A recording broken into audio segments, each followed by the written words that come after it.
The sun burned low across the dry plains, casting long shadows over the auction yard where dust hung thick in the air and the smell of sweat, leather, and cruelty mixed like poison. People claimed the Wild West was a place of freedom, but on that day it looked more like a pit where humanity was auctioned away for a handful of dollars. 6 Apache girls, barely adults, were strung upside down from a thick wooden beam, bound, helpless, and left like trophies for the crowd to ridicule. Their long braids dangled toward the dirt, swaying with every shake of the beam.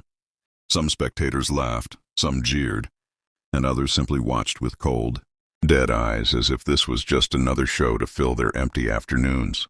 The girls wore traditional buckskin dresses, but the harsh handling had torn the hems and stained the fabric with dust and fear. Their wrists, tied brutally with coarse rope, had begun to bleed, yet their spirits, though shaken, were not fully broken. Among them was the youngest, perhaps no more than 16, who whispered prayers in her native tongue, trying to give strength to her sisters. Hold on, hold on. Someone will come, she repeated, though even she didn't believe it anymore. The auctioneer, a cruel man with a voice like snapping whipcord, announced they would be left there until sundown unless someone paid to claim them, an evil euphemism the whole town understood. Most people looked away, pretending not to notice their suffering. But not everyone in that crowd had lost his moral compass. Near the back, standing beside his horse, was a broad-shouldered rancher named Caleb Hawthorne, a quiet man known for doing his work, minding his land and interfering with no one, unless his conscience demanded it. He had not come for entertainment. He had come to buy livestock. But the moment he saw the girls, suspended upside down like cattle ready for slaughter, something deep inside him twisted. He wasn't a man easily stirred, but cruelty, especially against the helpless, was something he could never walk away from. His jaw tightened as he watched them struggle for breath, their faces red from the blood rushing to their heads. Then his eyes narrowed when he noticed something the crowd hadn't: tattoos. Not random marks or decorative ink, but ancient Apache symbols carefully inked across their exposed shoulders, necks, and collarbones. Symbols that told stories, symbols of lineage, symbols of warriors. Caleb had worked with native tribes before, and he recognized the markings. These were not ordinary captives. These were daughters of respected Apache. Families, perhaps even daughters of chiefs or warriors. Their tattoos were not meant as ornaments. They were meant as warnings. These girls belong to someone, he muttered under his breath, and someone is going to burn this whole place down when they find out. His instincts screamed that bloodshed was coming from both sides if this injustice wasn't stopped. Caleb stepped closer, ignoring the auctioneer's glare. As he approached one of the girls, her dress decorated with red and white, beadwork, opened. Her eyes unlocked onto his. Fear flashed across her face for a moment, but then something else settled there. Hope. A flicker, small but unmistakable. Help us, she whispered, barely audible. Caleb didn't hesitate. Untie them, he ordered the auctioneer. The man laughed. Not unless you pay. These girls ain't charity. Caleb stepped closer until he towered over the man. They're not yours to sell. The auctioneer spat. They were captured legally. You want them, pay the price. Caleb reached for his wallet, but then paused as something else caught.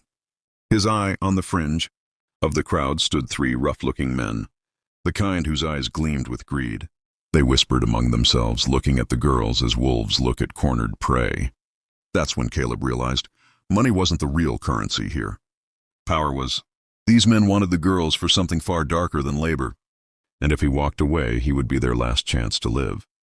He didn't plan what he did next. He simply acted. Grabbing the auctioneer by his collar, he threw him off the platform, shocking the crowd into silence. Anyone touches these girls again, he growled, they answer to me. The guard stepped forward, rifles raised, and the crowd gasped. The air crackled with tension. Caleb stood his ground, hand on his revolver, eyes locked with theirs. Untie them, he demanded again. The guards hesitated. Caleb Hawthorne wasn't just a rancher. He was a former Union scout, a man with a reputation for ending fights before they began, and the rage in his eyes told them this was not a bluff. One of the guards muttered, Fine, cut him down. But this ain't over. As the girls collapsed into the dust, dizzy and weak, Caleb kneeled beside them. You're safe now, he whispered. But deep inside, he knew safety was a temporary illusion.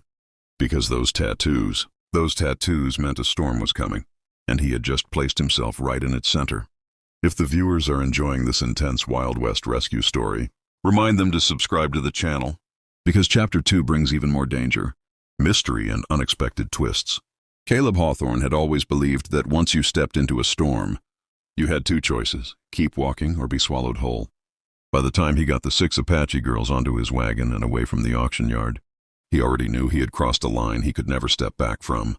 The sun dipped red on the horizon as they rode, the desert wind carrying the scent of mesquite smoke and distant thunder.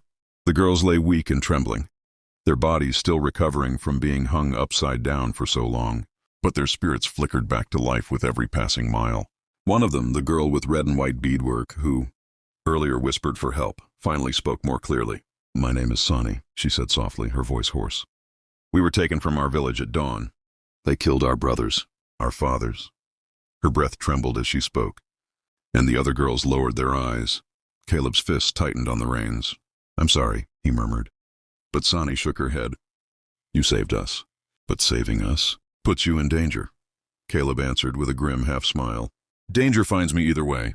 Might as well earn it doing something right." As the wagon rattled across a shallow creek, Sonny leaned forward and gently lifted the edge of her dress, revealing more of the inked tattoos that spiraled up her thigh, intricate. Symbols unlike anything Caleb had ever seen. "These marks," she whispered, "tell our bloodline. They say we are daughters of the Red Hawk clan." Caleb's heart dropped. The Red Hawk clan was one of the most feared tribal groups in the region, known not for savagery but for loyalty, honor, and vengeance. They were protectors of sacred land and hunters unmatched in battle. If their daughters had been taken, war was inevitable. Caleb stopped the wagon. "Why didn't you tell me sooner?" Sonny answered calmly. "Would it have changed your choice?" He sighed. "Not in the slightest."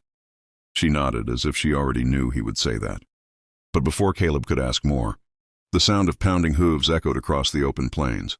Dust rose in the distance, a group of riders storming toward them. Caleb's instincts flared like gunfire. He jumped from the wagon. "Stay down, all of you." The girls crouched low as he grabbed his rifle, scanning the riders. 5 men, armed, fast, the same wolves he saw earlier at the auction. They had followed him. Of course they had.